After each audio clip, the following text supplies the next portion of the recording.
Hoje em dia a seleção brasileira não tem mais aquele apelo, não é uma seleção do povo, não é mais aquela seleção em que as pessoas na rua torcem assim desesperadamente, a não ser quando é Copa do Mundo e olhe lá. As pessoas são muito mais preocupadas com seus clubes de coração do que com a seleção brasileira. Eu tenho certeza, Beto, de que se jogar seleção brasileira contra um time brasileiro, as pessoas que torcem por esse time brasileiro, 99%, querem que a seleção se lixe e vão torcer para o seu time de coração. É isso mesmo. Então tem um pouco disso também, viu, Beto? Eu acho que a gente tem, culturalmente, como você disse, mas o público de Corinthians e Inter de Porto Alegre, a gente estava no meio da Copa América. Qual foi o público de Corinthians e Inter? O Corinthians ganhou? Cerca de 30 mil. 30 mil pessoas. Só corrobora com o que eu estou falando. Exatamente. Então nós tivemos Corinthians e Cruzeiro, 37 mil pessoas no Pacaembu.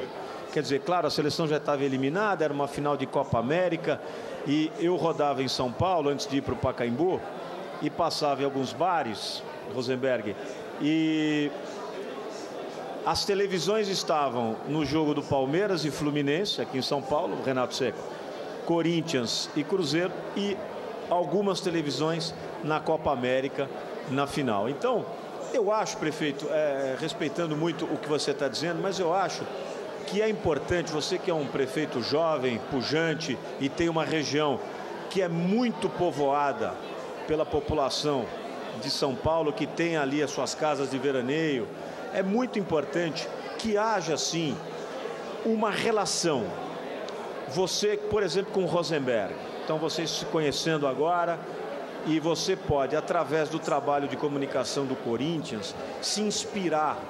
E quando eu falo Corinthians, eu estou falando dos 4 grandes, porque o marketing dos clubes se comunica e muito entre eles, enfim. E eu acho que é de suma importância essa comunicação, Petri, Dario, porque nós temos que levar, e você, o poder público, ele tem que levar a informação. Então, se a gente conseguir, com a imprensa, com os dirigentes de futebol, o poder público, os clubes de futebol, as empresas patrocinadas, nós temos mais ou menos 60 empresas que investem no futebol, Marcelo Rosenberg. Mais ou menos, direto ou indiretamente, estão ligadas ao futebol, o número é 60, em torno de 60 empresas. Então nós precisamos criar um caminho para fazer com que essas empresas possam investir numa estância turística tão vasta. Eu não sei quantos quilômetros de praia há, mas o litoral norte é o litoral mais bem frequentado, vamos dizer assim, do estado de São Paulo. Então, eu acho que essa comunicação é importante. Mesmo que você colocou. Nós temos 110 quilômetros só em São Sebastião, quase 200 todas as 4 cidades. E a gente tem a questão do produto Copa do Mundo. E aí já é uma outra situação diferente da Copa América. Mas eu acho que se você estamos vendendo essa parte. Se você criar uma mentalidade onde os bares e restaurantes, por exemplo, se você convidasse a comunidade uruguaia, vamos brincar aqui de hipotético, o Alex Miller gosta de brincar. Nós estamos aqui falando com 2 jogadores campeões do mundo que têm uma história internacional. Então você cria ali com a comunidade uruguaia, eu conheço alguns uruguaios que têm casa em Juqueí.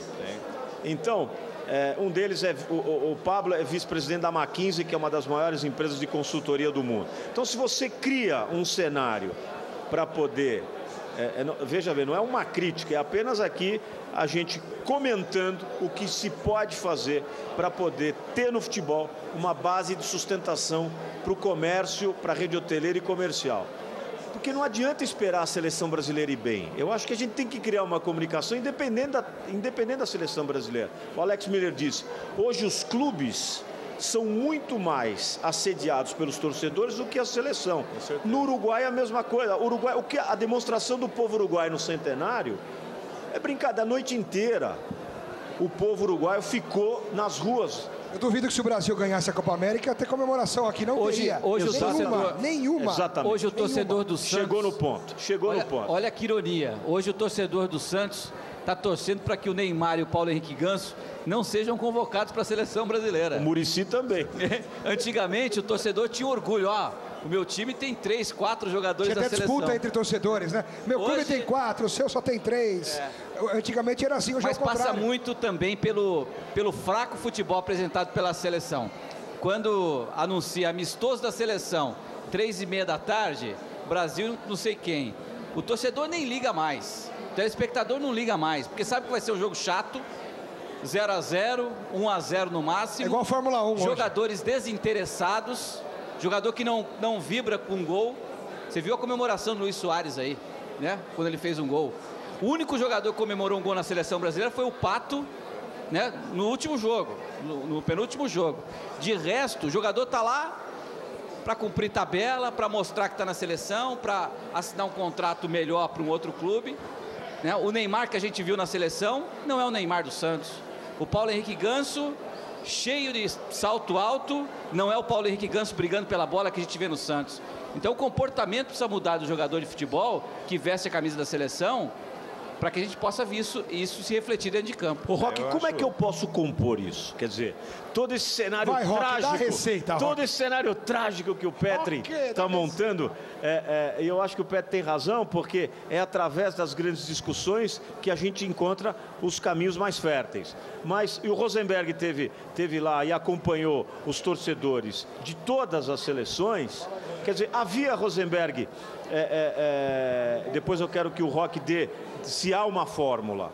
Quer dizer, eu acho que o que o Petri está dizendo é, se a seleção brasileira é competente, vai ter mais visibilidade. Se a seleção brasileira não é competente, ela vai ter menos visibilidade. Os torcedores uruguaios invadiram de fato a Argentina? Até pela proximidade, Beto, acredito que sim, né? A proximidade é pouca, né? A distância é bem exígua, bem pequena. No jogo de Santa Fé me surpreendeu muito, no jogo Argentina e Uruguai, a presença de 5 a 7 mil uruguaios. A gente está vendo, Rosenberg, me permita só as imagens aí, a chegada da seleção uruguaia ao estádio Centenário de Montevideo. A gente vai poder ver nas imagens, olha aí, a população, daqui a pouco vai ter uma grande queima de fogos, a população uruguaia, o povo uruguai celebrando, e o Miller disse muito bem, se o Brasil fosse campeão, eu tenho certeza que nós não teríamos esse tipo de celebração que tivemos lá no Uruguai. Mas é uma questão que a gente tem que dizer também, o Uruguai não ganhava um título há 15 anos, 16 anos, a última Copa América que o Uruguai havia ganho foi em 1995, e os grandes clubes uruguaios, o Nacional e o Peñarol, também estão carentes de títulos, né, Beto?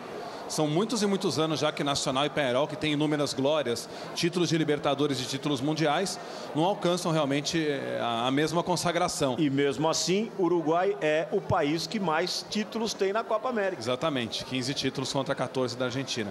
Mas acho que se deve muito a isso, a carência do torcedor em relação a grandes conquistas, a grandes títulos. Vamos ouvir então a fórmula, se é que há uma fórmula mágica, Roque Júnior. Para a Argentina não teve, porque já foi, seu treinador já foi demitido, quer dizer, então a gente ainda está, o Mano está dirigindo a seleção, eu confio no trabalho do Mano, acho que o Mano vai fazer um bom trabalho sim, também está se adaptando a uma competição internacional de grande porte. Há uma fórmula, Roque Júnior, o mago pentacampeão da seleção brasileira. Eu só acho que é uma questão muito maior do que a discussão, eu acho que é uma questão cultural.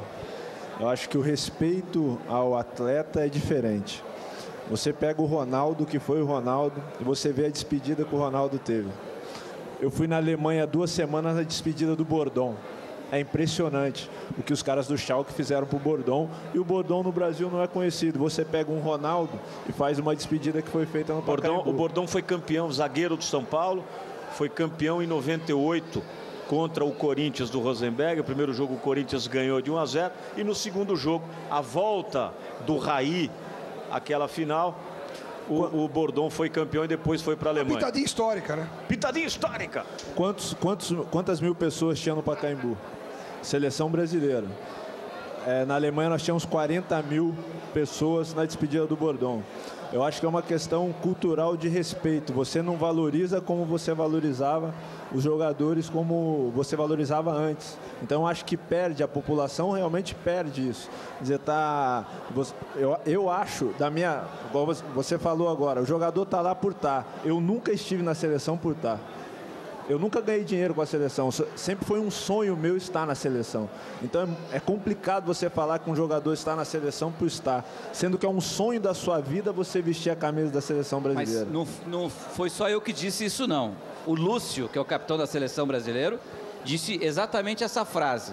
Na seleção brasileira, os jogadores têm que entender que mais importante do que o nome que está escrito atrás é o símbolo que ele estava usando. Mas então você não pode falar de todo mundo. Então ele falou isso para alguns jogadores. Exatamente. Não é todo mundo. Não, se ele está lá e está falando isso, eu acho que... Eu não estou generalizando. Né? Então, eu acho que essa questão do respeito nós não temos. Eu vivi quase 10 anos lá fora e quando você... Só de você jogar num time da Série A, o respeito que se tem já é diferente daquilo que nós temos aqui pelos atletas brasileiros. E viu, Roque, não é nenhuma crítica ao jogador da seleção brasileira que esteve lá. Porque qualquer de nós aqui escalaria o time com Paulo Henrique Ganso, com Neymar, com Robinho, com Pato. O time que o Mano escalou é o time que qualquer um de nós escalaríamos. Eu quero só pedir... Mas que não rodou, não andou. Eu só quero pedir... Sonia, eu queria colocar de novo as imagens do centenário para que a gente pudesse gravar e marcar a festa do povo uruguaio. Isso é muito importante porque o Roque tem toda a razão. Estão banalizando o futebol brasileiro. Estão banalizando a seleção brasileira. E a gente não pode banalizar. Eu acho que a gente tem que criar um caminho. Não é, Dario?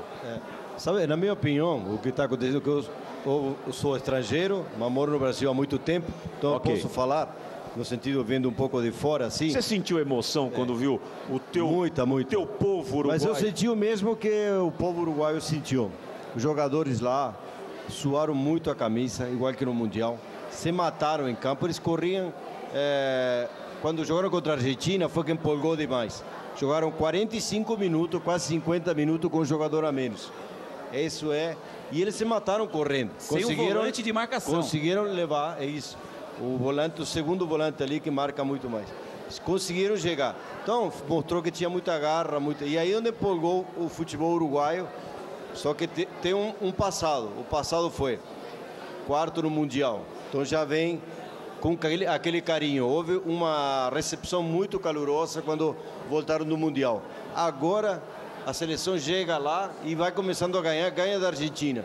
Então, 15 anos que não ganhava um título. Então houve um monte de situações. É o que o Rosenberg Mas na disse. seleção brasileira é o contrário. A decepção do Mundial, o ano passado, foi grande. Eu acho que a decepção vem de 2006. Nós tínhamos uma seleção... 2 mundiais. Das mais maravilhosas. Roque, fala sério, Roque. Nós temos 5 mundiais, pô. Roque. Nós temos 5. Nós somos 5 vezes quadrado mágico. Por isso Roque. Mas ninguém é 5 vezes campeão do mundo. E a de 2002 que ninguém dava bola, ganhou. Mas é isso aí. E passou vexame na eliminatória. Jogou muito a final, não? Você fala do Uruguai. Aí você fala, não, 94, os caras não... não. O Brasil ganhou, mas não jogou bem. Pô, é campeão mundial, pô. Claro. É isso que eu não entendo. Claro. 2002 passou sufoco, cresceu. Nós chegamos na Copa sabendo que tínhamos que ganhar. Se não ganhasse a Copa, jogos, né? nós estávamos mortos aqui no Brasil. Você chega na Alemanha, a Alemanha tem 4 títulos. Ela chega em segundo lugar, em terceiro, ela chega na Alemanha festejada. Mas foi uma seleção que entrou em campo com a faca nos dentes. É a cultura. Pelo vexame que passou nas eliminatórias, entrou em campo com a faca nos dentes. E um detalhe. Coisa que em 2006 não teve. Sem dúvida. E um detalhe. O Brasil festejaria um 4º lugar como festejou o Uruguai? Não, jamais. Então é por isso. Porque é pentacampeão. E um detalhe importante nessa seleção lugar, o segundo do Roque, lugar não é nada. Nessa seleção, Rosenberg, do Roque Júnior 2002 campeão, que aliás, a final, o que esse menino jogou, o Brasil jogou extraordinariamente contra a Alemanha. Eu acho que a Alemanha tinha um time tecnicamente, para mim, superior ao Brasil. O que o Roque e Edmilson jogaram é brincadeira. E o Filipão não levou o Romário, que até o presidente à época, Fernando Henrique, pediu. O Filipão disse, olha, você cuida do país, que eu cuido da seleção. Então entrou com 10 facas nos dentes, porque tinha a responsabilidade de jogar contra um pedido, da mesma maneira que o Dunga.